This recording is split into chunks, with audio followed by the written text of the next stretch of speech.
चलकर सीता जी के स्वयंवर को देखना चाहिए। देखे ईश्वर किसको बढ़ाई देते हैं। लक्ष्मण जी ने कहा, हे नाथ, जिस पर आपकी कृपा होगी वही बढ़ाई का पात्र होगा। धनुष तोड़ने का श्रेय उसी को प्राप्त होगा। इस श्रेष्ठ वाणी को सुनकर सब मुनि प्रसन्न हुए। सभी ने सुख मानकर आशीर्वाद दिया। फिर मुनियों के सहित समूह सहित कृपालु श्री रामचंद्र जी धनुष यज्ञशाला देखने चले। दोनों भाई रंगभूमि में आए। ऐसी खबर जब सब नगरवासियों ने पाई तब बालक, जवान, बूढ़े, स्त्री, पुरुष सभी घर और कामकाज को भुलाकर चल दिए। जब जनक जी ने देखा कि बड़ी भीड़ हो गई है तब उन्होंने सब विश्वास पात्र सेवकों को बुलवा लिया और कहा, तुम लोग तुरंत सब लोगों के पास जाओ और सब किसी को यथायोग्य आसन दो। उन सेवकों ने कोमल और नम्र वचन कहकर उत्तम, मध्यम, नीच और लघु सभी श्रेणी के स्त्री पुरुषों को अपने अपने योग्य स्थान पर बैठाया। उसी समय राजकुमार राम और लक्ष्मण वहां आए। वे ऐसे सुंदर है मानो साक्षात मनोहरता ही उनके शरीरों पर छा रही हो। सुंदर, सावला और गोरा उनका शरीर है। वे गुणों के समुद्र, चतुर और उत्तम वीर है। वे राजाओं के समाज में ऐसे सुशोभित हो रहे हैं मानो तारांगनों के बीच दो पूर्ण चंद्रमा हो। जिनकी जैसी भावना थी प्रभु की मूर्ति उन्होंने वैसी ही देखी। महान रणधीर राजा लोग श्री रामचंद्र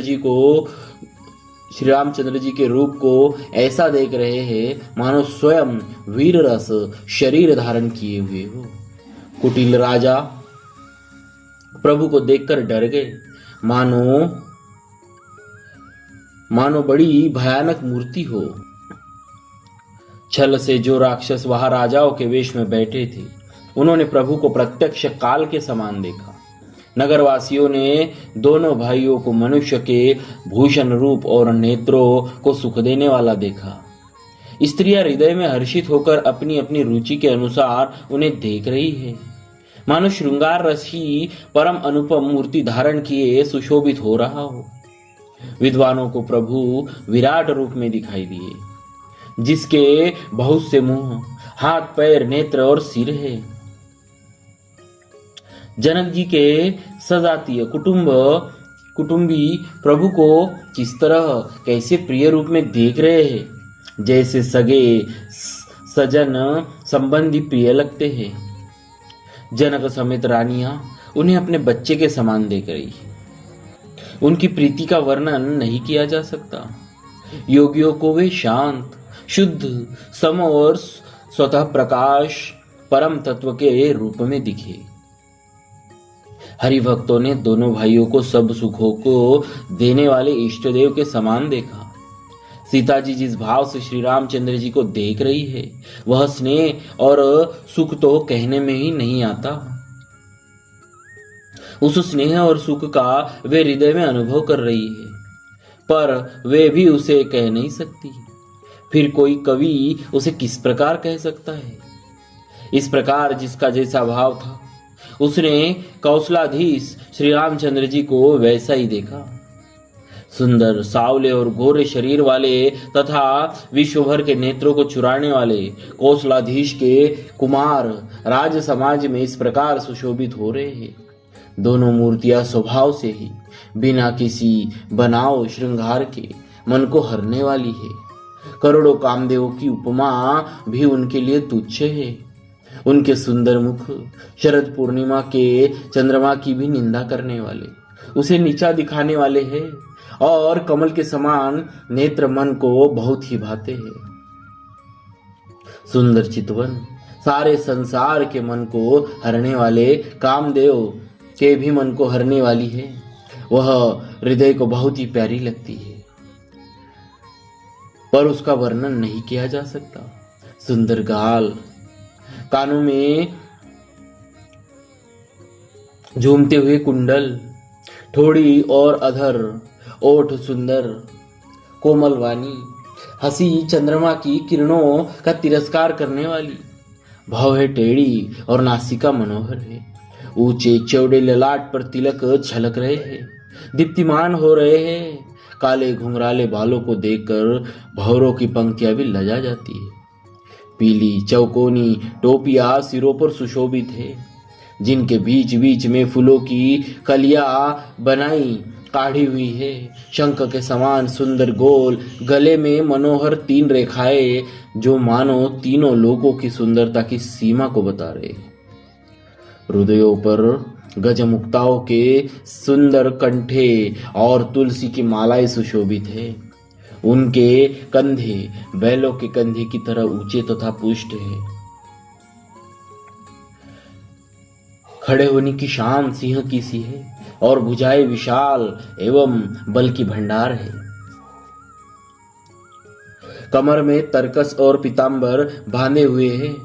दाहिने हाथों में बाण और बाएं सुंदर कंधों पर धनुष तथा पीले यज्ञोपवीत जने सुशोभित है। नख से लेकर शिखा तक सब अंग सुंदर है। उन पर महान शोभा छाई हुई। उन्हें देखकर सब लोग सुखी हुए। नेत्र एकटक निमेष शून्य है और तारे पुतलियां भी नहीं चलती। जनक जी दोनों भाइयों को देखकर हर्षित हुए। तब उन्होंने जाकर मुनि के चरण कमल पकड़ लिए, विनती करके अपनी कथा सुनाई और मुनि को सारी रंगभूमि यज्ञशाला दिखलाई। मुनि के साथ दोनों श्रेष्ठ राजकुमार जहां जहां जाते हैं वहां वहां सब कोई आश्चर्यचकित हो देखने लगते हैं।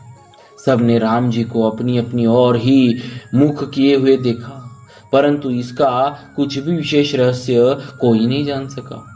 मुनि ने राजा से कहा, रंगभूमि की रचना बड़ी सुंदर है। विश्वामित्र जी जैसे निस्पृह विरक्त और ज्ञानी मुनि से रचना की प्रशंसा सुनकर राजा प्रसन्न हुए और उन्होंने बड़ा सुख मिला।